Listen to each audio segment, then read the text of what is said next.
Assalamualaikum warahmatullahi wabarakatuh. Nama saya Sri Yudin Almi dari kelas 3C Akuntansi Manajerial. Ingin mereview kembali topik 8 tentang audit pada sistem PDE. Komponen sistem PDE. Auditing dengan menggunakan sistem PDE namun tetap dilaksanakan berdasarkan standar auditing. Meskipun demikian, metode khusus harus dilaksanakan untuk menerapkan konsep audit yang mendasar. Sistem PDE, pemrosesan data elektronik atau EDP, Electronic Data Processing, adalah sistem pemrosesan data yang menggunakan teknologi telekomunikasi dan komputer. Sistem PDE merupakan salah satu hasil pengembangan teknologi yang penting saat ini untuk dilakukan. 4 komponen sistem PDE. 1. Perangkat keras komputer. Peralatan fisik yang digunakan dalam sistem PDE. Konfigurasi hardware berisi 5 komponen, yaitu A. Central Processing Unit atau CPU, B. Peralatan input atau input device, C. Peralatan output, D. Peralatan komunikasi komputer, E. Secondary storage. 2. Perangkat lunak komputer. Perangkat lunak komputer yang terkait dengan sistem PDE adalah sistem software dan application software. Perangkat lunak sistem ini melaksanakan fungsi umum yang harus ada agar komputer dapat beroperasi dan mengolah data sebagaimana mestinya. Perangkat lunak sistem dikelompokkan menjadi 1. Sistem operasi, 2. Program unit atau utility programs, 3. Empires dan assembles, 4. Sistem manajemen basis. 3. Metode pengorganisasian data. Metode pengorganisasian data merupakan cara bagaimana data diorganisasikan dalam file komputer. Ada 2 jenis metode pengorganisasian data yang dapat digunakan, yaitu traditional file method. Pada metode ini, master file dan file transaksi dipisahkan untuk setiap aplikasi akuntansi atas siklus akuntansi yang berbeda. Oleh karena itu, data dalam file hanya dapat diakses oleh suatu program aplikasi yang dirancang untuk data tersebut. Hal ini mengakibatkan sering terjadinya duplikat data. Apabila 2 program aplikasi yang berbeda memerlukan data yang sama, maka 2 file yang sama harus dibuat. 2. Database method. Database method merupakan metode organisasi data yang didasarkan pada kemampuan data dalam file untuk diakses langsung oleh berbagai program aplikasi. Metode pemrosesan data. Ada 3 jenis metode pemrosesan data yang dapat digunakan, yaitu batch entry atau batch processing, online entry atau batch processing, online entry atau online processing. 4. Metode pemrosesan data. Kelebihan dan kekurangan sistem PDE dibanding dengan sistem manual. Sistem PDE mempunyai beberapa kelebihan yang signifikan daripada sistem manual.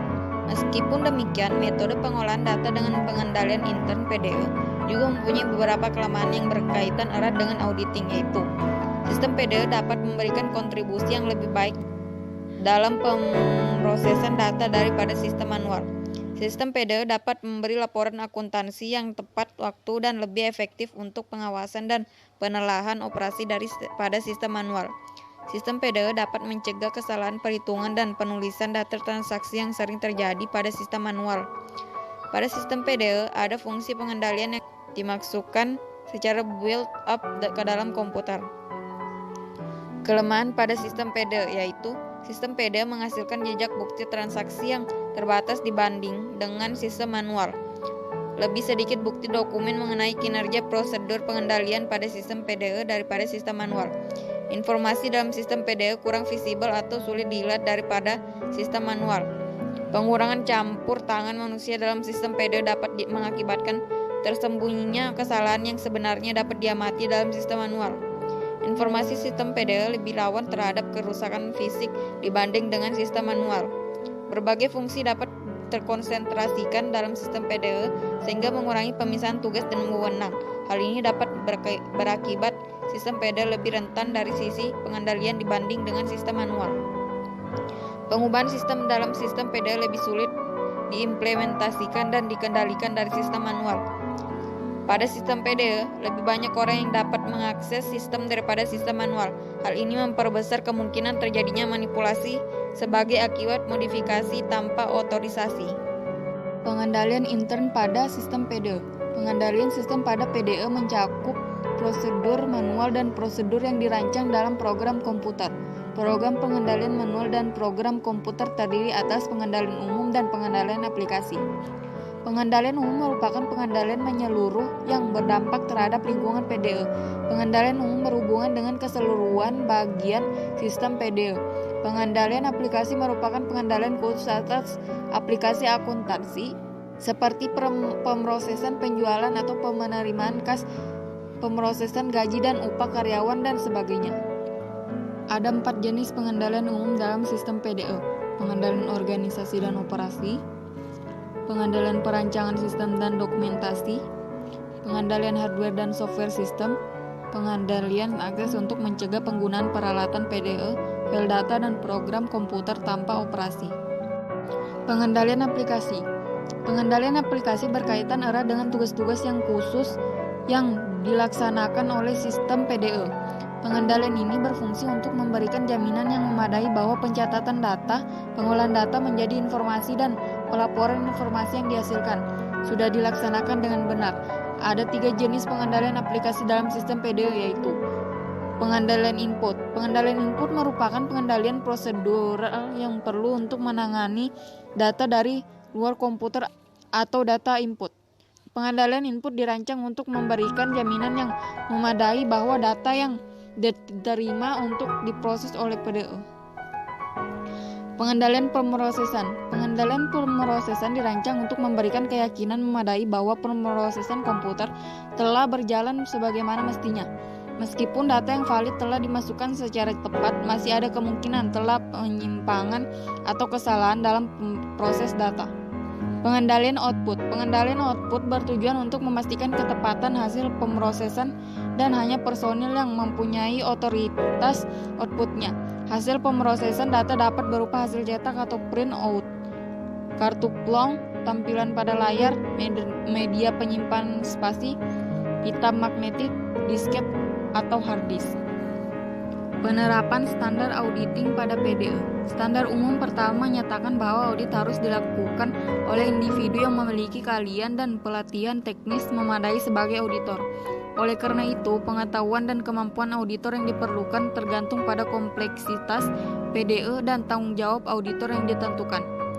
Standar umum pertama menyatakan bahwa auditor harus merencanakan dengan baik termasuk audit klien dengan sistem PDE.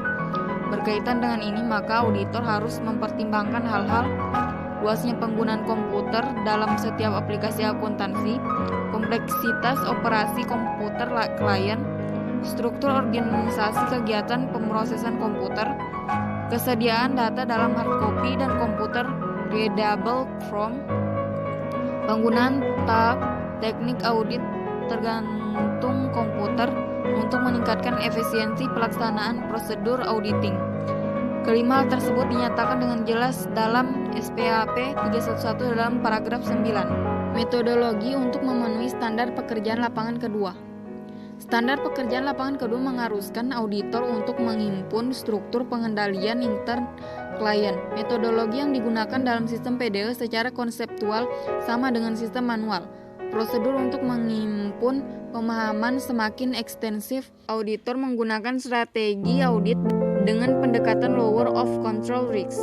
Auditor harus menghimpun pemahaman yang cukup untuk memahami 1. Kelompok transaksi operasi entitas yang diproses dengan sistem PDE dan yang signifikan untuk laporan keuangan. 2. Catatan akuntansi, dokumen pendukung, machine readable information, dan akan khusus dalam laporan keuangan yang tercakup dalam pemrosesan dan laporan sistem PDE. Bagaimana komputer digunakan untuk pemrosesan data dan jenis salah-saji potensial yang dapat terjadi.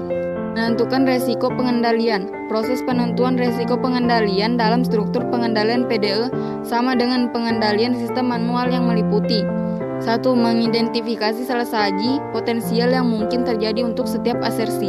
2. Mengidentifikasi prosedur pengendalian yang perlu untuk mencegah dan mendeteksi salah-saji tersebut. 3. Melaksanakan pengujian pengendalian. Ada 2 cara yang dilakukan untuk pengujian pengendalian dalam sistem PDE, yaitu 1. Pengujian pengendalian dengan komputer auditing through the computer. 2. 2. Pengujian pengendalian tanpa komputer atau auditing around the computer.